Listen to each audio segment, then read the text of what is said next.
അദ്ദേഹം ആവർത്തിച്ചു പറയുന്നു. അങ്ങനെ BJP-യുടെ രാഷ്ട്രീയം തെറ്റാണെന്ന് നല്ല ബോധ്യത്തോടു കൂടി വർഗീയ രാഷ്ട്രീയം ഉപേക്ഷിച്ചു വരാൻ കഴിയുന്നവരെ നിങ്ങൾ അങ്ങോട്ട് തന്നെ ആ ഇരുണ്ട ലോകത്തേക്ക് തന്നെ പൊയ്ക്കോളൂ എന്ന് അട്ടിപ്പായിക്കാൻ കഴിയില്ല.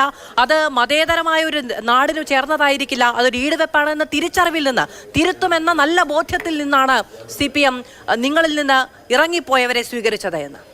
വളരെ പരിതാപകരമാണ് ഷിജുഖാന്റെ ന്യായീകരണം. അദ്ദേഹം ഒരു വ്യക്തമായൊരു രാഷ്ട്രീയ നിലപാട് പറയുന്നില്ല. അതിലൊരു കാര്യമുണ്ട്, ഈ ഷിജു ഖാൻ CPM മാത്രമല്ല പവിത്രമായിട്ട് ഇങ്ങനെ മെമ്പർഷിപ്പൊക്കെ ശ്രദ്ധിക്കുന്നത്. എല്ലാ രാഷ്ട്രീയ പ്രസ്ഥാനങ്ങളും ആ പാർട്ടിയിലേക്ക് ഒരാൾ മെമ്പർഷിപ്പ് വരണമെങ്കിൽ ആ മെമ്പർഷിപ്പ് കൊടുക്കുന്നത് ഓരോ പാർട്ടിക്കും ഓരോ രീതിയുണ്ട്. പക്ഷേ എന്താ തന്നെ ആയിരുന്നാലും അതിൻ്റെ നേതൃത്വം ആലോചിച്ച് തന്നെയാണ് മെമ്പർഷിപ്പ് കൊടുക്കുന്നത്. നിങ്ങളുടെ CPM-ന്റെ മാത്രം പ്രത്യേകതയല്ല.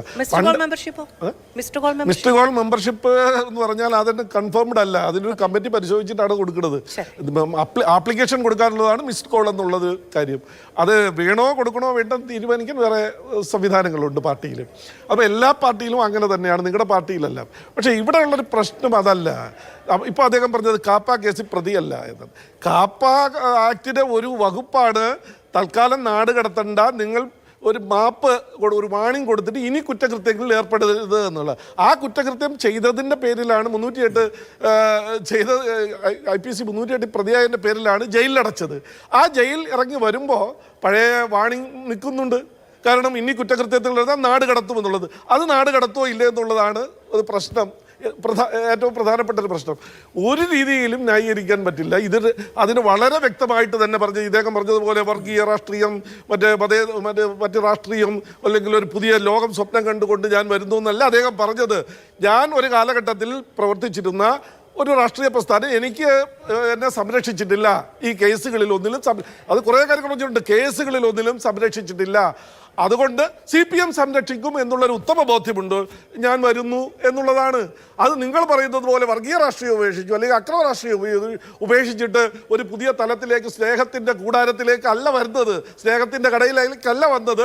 അദ്ദേഹത്തിന് ഈ കുറ്റകൃത്യങ്ങൾ ആവർത്തിക്കാൻ പാർട്ടി സംരക്ഷണം കൊടുക്കും. കാരണം അങ്ങനെയാണ് കേരളത്തിൽ ഇരട്ട നീതിയാണ്. CPM-ന് ഒരു രീതി നമ്മളിപ്പോൾ കണ്ടാണല്ലോ, കൊയിലാട്ടിൽ ഒരു സ്കൂളിന് ഒരു കോളേജിലെ പ്രിൻസിപ്പലിന് അടി കിട്ടിയത് എല്ലാം മീഡിയയിലും കണ്ടിട്ടുള്ള വിഷ്വൽ മീഡിയയിലും നമ്മളെല്ലാം കണ്ടിട്ടുണ്ട്, പ്രിൻസിപ്പലിന് അടി കിട്ടുന്നത്. പക്ഷേ എന്താ സ്ഥിതി? പ്രിൻസിപ്പലിന് നോട്ടീസ് കൊടുത്തിരിക്കുക പോലീസ്, 3 വർഷം വരെ ശിക്ഷ കിട്ടാനുള്ള കുറ്റകൃത്യമാണ് നിങ്ങൾ ചെയ്തിരിക്കുന്നത്, ഏത് നിമിഷവും നിങ്ങൾ സ്റ്റേഷനിലേക്ക് വരണം. പക്ഷെ അദ്ദേഹത്തെ ആക്രമിച്ച വിദ്യാർത്ഥിക്കെതിരെ ഇതുവരെ കേസില്ല. കാല് വെട്ടുമെന്ന് പരസ്യമായി പോലീസിന് പറഞ്ഞ ആളിനെതിരെ കേസില്ല. ഇതാണ് ഇരട്ട നീതി.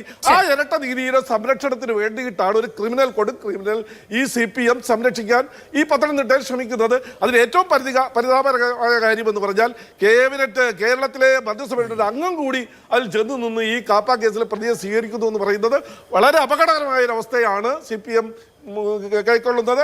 CPM-നെ സംബന്ധിച്ച് ഒരു പ്രതീക്ഷ ഇലക്ഷൻ കഴിഞ്ഞതിന് ശേഷം ഉണ്ടായ തിരിച്ചടിക്ക് ശേഷം ഞങ്ങൾ തെറ്റുതിരുത്തുന്നു. പല കമ്മിറ്റികളിലും നേതാക്കന്മാർ പറഞ്ഞത് കേരളത്തിലെ ജനങ്ങൾക്ക് പ്രതീക്ഷയുണ്ടായിരുന്നു. പ്രതീക്ഷ എന്ന് പറഞ്ഞാൽ CPM അധികാരത്തിൽ വരുമെന്നുള്ളതിന് അർത്ഥത്തിലല്ല, മറിച്ച് സ്വൈര്യമായ കേരളത്തിലെ ആളുകൾക്ക് ജീവിക്കാൻ കഴിയുമല്ലോ എന്നുള്ള ഒരു പ്രത്യാശ ഉണ്ടായിരുന്നു.